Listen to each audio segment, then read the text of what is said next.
When the news comes down about the sentencing, we'll bring it to you. But in fact, the Judge Napolitano, he is with us right now. The sentence is mandatory. We know what it's going to be, right? I mean, correct. Mandatory. Correct. The judge has no discretion. That's why the sentencing is immediate. Just like in the Texas case, the Chris Kyle murder case, the sentencing was immediate. There's no death penalty in Massachusetts. First-degree murder is life without parole, no exceptions, no time off. Okay, so we know what it's going to be. There is no question about it. Just a question of the judge physically signing a piece of paper ordering it, which justifies the sheriffs to take him away. Okay, now, you know that we've been promoting you all day long on this program. Really? About yes. what? We're going to ask you again. About Hillary's emails? That's later. Right now, we're asking you, it's April 15th, Judge, as you well know, right? Okay. Right. Is taxation theft? Yes. Explain yourself. Yes, it is, because the only truly moral commercial transaction is one that is voluntary. And if it is not voluntary, if it is pay or else, it's not moral. And because it's not moral, it's theft. So you're at home one night, and somebody knocks at the door, and you open the door, and there's a guy with a gun. And he says, "Give me your money." You gasp. "I want to give it away in your name." You call the police. You find out this guy works for the government. So what's the difference? Okay, let me explain.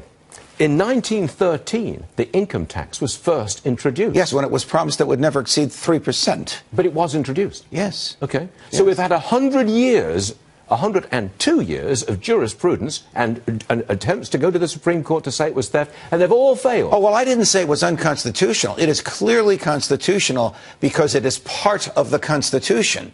You're asking me if it is moral. That's a philosophical argument. Can the government take something from you against your will when you don't want to pay them and you don't want what they're offering in return? That's a moral argument. Is it lawful? Yes, it's lawful. Is it constitutional? It's absolutely constitutional. Even though it was ratified under fraudulent circumstances, many amendments were. Oh, I thought it was unconstitutional from your point of view. Prior to 1913, it was unconstitutional because the Constitution clearly said it, even though Abraham Lincoln and the radical Republicans had an income tax during the Civil War that was declared unconstitutional, but the money wasn't returned to the people who paid it. Okay, so can I just sum it up like this? Yes. Taxation is theft on a moral basis. So says Judge Andrew Napolitano. I think you, even though you were taught by socialists at the London School of Economics, would probably agree with that. All right, let's get serious here. Hillary Clinton ignores... Come on. Ignores a letter from Congress asking... the letter said, have you got a personal email account? You're Secretary of State, you got a personal email account. She doesn't respond. I say that by not responding, she avoided a lie. Consciousness of guilt.